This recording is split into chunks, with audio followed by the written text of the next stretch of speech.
Bismillahirrahmanirrahim. Assalamualaikum warahmatullahi wabarakatuh. Selamat pagi anak-anak. Bagaimana kabarnya hari ini? Semoga sehat selalu ya. Alhamdulillah. Pada pertemuan hari ini kita akan belajar tentang buku fiksi dan non-fiksi.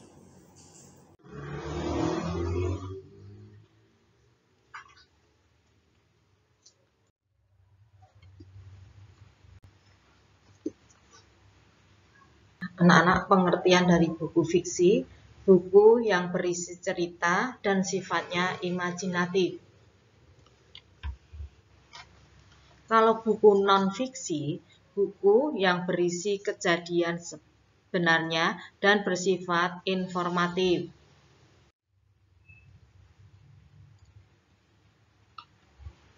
Nah, anak-anak, ciri-ciri buku fiksi adalah yang pertama, cerita buatan. Kedua, bersifat imajinatif.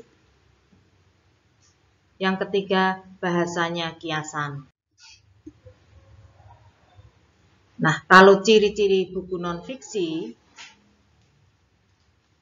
yang pertama berdasarkan fakta, yang kedua bersifat informatif, yang ketiga bahasanya lugas atau denotatif. Contoh buku fiksi: cerpen, novel, drama, puisi, fabel, mitos, hikayat, dan contoh buku non-fiksi ada biografi, ada autobiografi, ada buku pelajaran, kamus, jurnal, dan masih banyak. Lalu manfaat membaca buku fiksi itu apa? Yang pertama,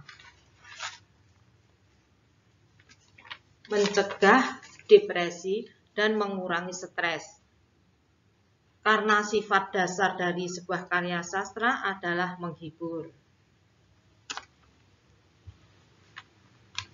Yang kedua, meningkatkan kemampuan mengolah emosi. Ya, saat membaca karya fiksi, kita sebenarnya sedang berlatih menata dan mengolah emosi agar menjadi lebih stabil. Yang ketiga, meningkatkan kepekaan terhadap orang lain. Sistem penginderaan menjadi lebih peka. Hal ini merupakan salah satu pertanda bahwa kita lebih peduli terhadap lingkungan di sekeliling. Yang keempat, merilekskan tubuh. Dengan membaca karya fiksi merupakan suatu hiburan ringan dan murah, namun mampu membuat lebih rileks serta mengendorkan otot-otot tubuh yang tegang. Yang kelima, meningkatkan kualitas tidur.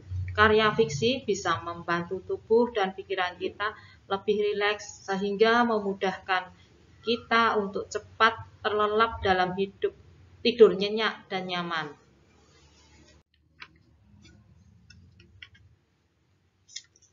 Nah, sekarang apa manfaat membaca buku non-fiksi? Yang pertama, mendapatkan pelajaran hidup berharga. Karena buku non-fiksi kebanyakan terinspirasi dari orang-orang yang berpengaruh.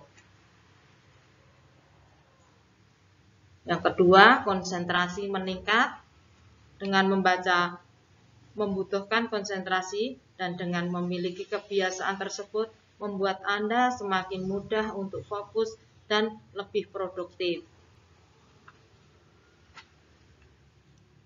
Yang ketiga, menjadi komunikator lebih baik. Dengan membaca buku non-fiksi dapat memperbanyak kosakata sehingga lebih mudah dalam berkomunikasi. Yang keempat, meningkatkan kemampuan otak. Dengan membaca non-fiksi adalah olahraga otak yang membantu meningkatkan ingatan dan kemampuan analisa, serta menurunkan risiko gangguan saraf karena penuaan. Yang kelima, mendapat pencerahan. Buku non-fiksi adalah pintu gerbang pengetahuan non-formal dalam berbagai bidang seperti bisnis, agama, psikologis, dan bidang lainnya. Demikianlah pertemuan hari ini, anak-anak. Bisa bertemu kembali pada minggu yang akan datang. Wassalamualaikum warahmatullahi wabarakatuh.